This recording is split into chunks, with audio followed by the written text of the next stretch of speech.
Manchester United 3, Bodo/Glimt 2. Manchester United win again in the Europa League, win Amorim's first home game. And I have to say, there was issues. Of course, there's going to be issues. We know that. But that was a very good performance, in particular the second half. And we created enough to win that game 5-2 in the end. The second half was dominant. Defending transitions was an issue.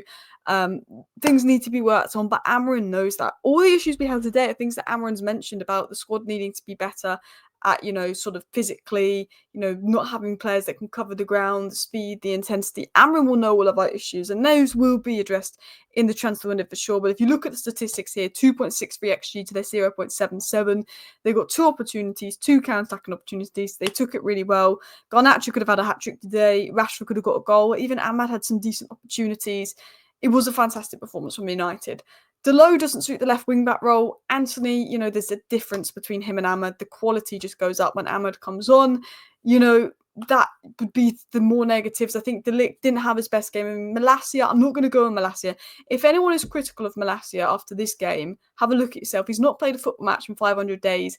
And he loses out because he just physically can't catch his man. If you've not played a match in 500 days and you've had about 3 operations on your knee, Malacia needs time to get to the physical levels. Whether he will or not, that is the big question. But do not judge him. Do not give him any stick for that. Yes, he could have done better. But do you know what? He's been out for 500 days. Could he really have done much more? I thought Luke Shaw was good when he came on as well. And I really like that Amorim made multiple subs. But I thought Mazraoui was excellent. Oh, what a bargain. Mason Mount was a really good game. Højlund, fantastic. Bruno did well deep. Ugarte did well. The pivot compared to Ericsson and Casemiro versus Ipswich was there. And look, it is Bodo Glimt. They're not the best team in the world, but they've been good in Europa League. They've won most of their games. They are a decentish team. So my general thoughts was we dominated the second half. We could have scored more. We saw elements of Amorim ball. We saw elements of play. There's weaknesses. There's things that need to be improved on. A better team could cause us more issues going into the Arsenal game. Yeah, Arsenal could feast, but I think it was good. I think we could have scored more. I think there was enough there for me to go away and be happy with it. This is a long-term project. It's not going to be perfect. You've got to remember that. Enjoy the win. Enjoy the performance, because you know what? The defending was poor. We couldn't outrun them. We couldn't catch them. But Højlund scored 2 goals, put in a man of the match performance, a perfect performance from him. Dominant, clinical. I've said this with Højlund. Yes, United need to prove an attack, but it's not necessarily about buying a striker. It's about just creating more. Because if you give Højlund chances, he will score, and he did that today. Ugarte, Bruno, Mount, Mazraoui, and Nana did well. Maybe Nana could have done better for the second goal. We saw elements of Amorim's style of play. Transition defence was weak due to lack of athleticism, but Amorim's aware of the issue. He will address it. 72% possession, 91.6% pass accuracy, which is higher than normal. 3 goals from 2.63 XG, and honestly, we could have got 5. 20 shots attempted as well. The set to scoreline due to more errors on our left side of defence, 2. We conceded 2 goals because of errors on the left side of the defence from 7 shots, 0.77 XG. But we looked better in possession. As Robbo said here, the in-game management from Amorim was fantastic. All 5 subs by the 70th minute. The right subs, Ahmad, Rashford coming on, brilliant. I do want to see Ahmad closer to goal. I know he's been playing right wing back, but I want to see him in that front 3. I really do. I think he could have an impact there. But I loved that Amorim was making the subs early. The principle there, the philosophy was here. Everyone got a chance, made changes, altered the tactics well in the second half. Defending the transitions need to be worked on. Left side of defence needs to be worked on. We need a left wing back. Absolutely, we do. I think we need a Diomande or a Branthwaite type player. You can see why he likes Goodwill Coney, and he could come through from the youth just profile-wise. The centre-back profile we need is Euro and it's Kokonki, but we just don't know how ready they are. We need someone that is good at defending the wide channels, can cover ground, as fast, as physical. De Ligt is a little bit slow for the high line. Martinez, I think, is even a little bit slow as well. He didn't have his best game. Mazraoui was excellent at the back, though. Maybe Mazraoui needs to go left wing back, though, because I think that is the clear area we're just not quite at. Mazraoui left wing back, Luke Shaw left centre back, maybe Euro and De Ligt as the other centre backs, and then maybe right wing back. I guess you go with Ahmad.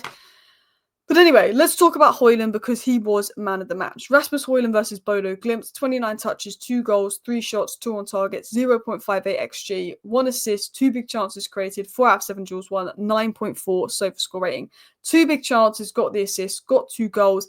if only Garnacho laid it off when he had the opportunity there, I think Højlund would have got a hat-trick. And that first goal from Højlund was fantastic. The touch, the control, the way he got it between the two defenders, because he had two men on him. He touched it and placed it between two defenders and put it in the back of the net. And with Rasmus Højlund, he scored 16 goals last season when he was playing with an injury and, came into an unstable United side, got no service. He got 16 goals in his first season at United at age 20. Højlund is a good player, and I will stick with that. He needs to improve. He's raw. There's elements of his game he needs to improve, of course. But I generally believe that Højlund can be a good and Man United level striker when we improve the system, improve our attacking play in general, because there's so much he can do. And I think he's clinical. I generally do. I like Højlund. I think there's a good player there, and he really took his chance today. Højlund even said after the match on adapting to Amorim, it will take time, but we can already see a way of playing. On a personal level, it reminds me of Atalanta in this 3-4-3. It suits me well. Højlund and Mount, two players, in my opinion, key. They really benefit from playing in that 3-4-3, 100%. And these are my notes on Højlund. Give him service, he will score. First goal was a tough chance, but he took it brilliantly. He worked effectively in and out of the box. His movement was good. He was actually getting at the top back of the box to receive cutbacks. I thought his positional awareness was better, because I think sometimes position, they've had criticism of him. He wasn't wrestling players too much. He actually was drawing out fouls despite being double marked by centre-backs. Just worked so effectively in the box. He pressed well to win the ball, particularly in the build-up for the first goal. And yeah, dropping deep, contribute to the build-up, made some passes, really good movement, was anticipating the passes a lot better than he has in previous games. 2 goals, 1 assist, could have got another assist, could have got a hat-trick if Garnacho played it to him. Was fantastic. If you give him the ball, we will score. He is our most clinical player. Another player that really impressed me was Ugarte. I think it's just the legs, the athleticism. Again, the movement he did for the assist to Højlund, fantastic play. The play to that goal in general, Mason Mount as well, absolutely fantastic. But I felt that where we struggled versus Ipswich was they were able to outrun us. What we got in Ugarte is an engine, and Bruno can run a lot as well. We had legs in midfield, and I think the difference having legs in midfield made was so key. And I think that's one of our biggest issues is we don't have midfielders with the legs. We need to go out and sign another midfielder with the legs. Because once we get midfielders with the legs, they're able to cover ground and able to cover distance, I think we will be stronger in games. And of course, Amorim needs that. He needs that intensity. And Ugarte won 4 out of 4 tackles. He made interceptions. He did well defensively, but he also did quite well going forward. Of course, he's not the best on the ball, his passing, his creativity, but I thought he did well today. So big up to Ugarte. Mazraoui, has Mazraoui had a bad game in a United shirt? I know I'm speaking fast. I don't want this video to be too long. Has he had a bad game in a Manchester United shirt? Tell me that. Fantastic. The assist for the Højlund goal, fantastic. The way he dribbled. Mazraoui can dribble around 3 players. He's so technically good. He can dribble around 3 players. He's so good in tight spaces. He can receive the ball all angles. He's 2-footed. He can dribble around players. He's got like 5 assists this season already or something. He's playing right centre-back. He's played midfield. He's played full-back. I think you could stick him left wing-back. His ball-carrying ability, his ball progression at right centre-back was excellent. He gets up the pitch. He influences the game. He's so technically secure on the ball, can break the lines. There's nothing he can't do, and he reads the game well. He's defensively good. He can defend the wide channels. I don't think Mazraoui has a weakness. I think he is the definition of versatility. He might be the best signing we've made in years. After Bruno Fernandes, he could take the second best signing spot that we've made post for Alex Ferguson, and he's only been here 3 months. Generally, for the money we spent, when people were upset we saw Wan-Bissaka, I'm not upset we saw Wan-Bissaka now. He is levels. He is levels. Mason Mount. I thought Mason Mount was excellent today. Super tidy performance. His movement is really good.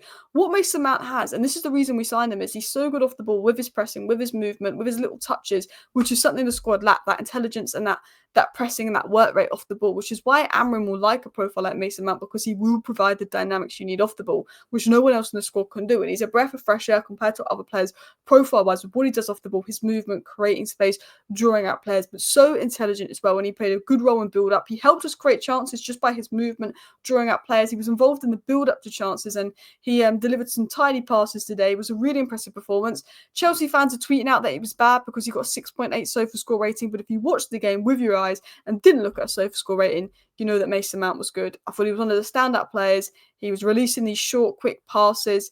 He almost scored a really good goal, used his body well in duels. His movement was great. In the final third, he was good. I think Amorim's tactical adjustments are getting the best out of Mount. I think it's his best game in the United shirt. I think he suits the front three well. I think he was impacting build-up play, chance creation, everything was fantastic. Downside was after 2 games, unsurprisingly, the only position that is debatable for me with the current group is left wing back. Dalot's not taking his chance, and I don't think Garnacho could do the out possession work. I agree. I think Garnacho is, look, 12 goal contributions in 20 games. There's a good player there. He gets into really good possessions, dangerous areas. I think there's a good player there, and he's very raw, but he needs to be more clinical. He needs to take his chances better. He needs to do better with the chances that he has. Garnacho could have got 2 today, could have squared it. Bit of selfishness there. I generally think Garnacho can be a good player. I like his running power. I like that he gets in dangerous areas. 12 goal contributions this season, a goal contribution every 108 minutes. He's a threat, but he could generally have 15 goals this season if he could just finish his dinner, and he just needs to work on that because I think there's a good player there. And as Nad said here, Amorim ball it is. You can see the vision. Amma, by the way, just simply superior player to Anthony. Just don't see Anthony working out here. Bruno superb as usual. Højlund very good as well. Just need Amorim to stick with this, get the players more comfortable, and we should be good. And I agree. Let me know your thoughts down below. I did power through that, so I apologise for talking quite quickly, but I'm recording this a bit late. See you next time. Bye.